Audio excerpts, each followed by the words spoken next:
paaralan sa Santa Barbara nananawagang itigil ang pagpapakalat ng hindi beripikadong impormasyon hinggil sa viral na nag-away o naaway ng mga estudyante. Tutukan ng balitang yan kay Idol Denise Brillante.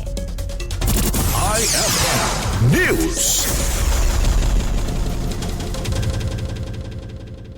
Nanawagan ng pamunuan ng Daniel Maramba National High School sa Santa Barbara, Pangasinan na itigil ang pagpapakalat ng mga hindi beripikadong impormasyon na kaugnay ng viral na away ng ilang estudyante na kumalat sa social media. Sa inilabas sa pahayag ng paaralan na maaaring umanong makasama sa mga estudyanteng sangkot ang patuloy na pagre-repost at pagkukomento sa mga hindi pa beripikadong content. Kasalukuyan ng iniimbestigahan ng insidente habang nakapagsagawa na rin ng mga panigan ng nararapat na interbensyon para mapayapang maresolba ang issue. Git ng paaralan na magpapataw ito ng kaukulang administratibo at pandisiplinang aksyon na kung kinakailangan na batay sa magiging resulta ng masusing investigasyon. Hinikayat din ng pamunuan ng mga magulang, estudyante at guro na maging responsable sa paggamit ng social media at hayaan ang tamang proseso sa pagresolba ng insidente. Kasama mo mula rito sa IFM News Dagupan, ito sa Idol Denise Brillante, tatak IFM!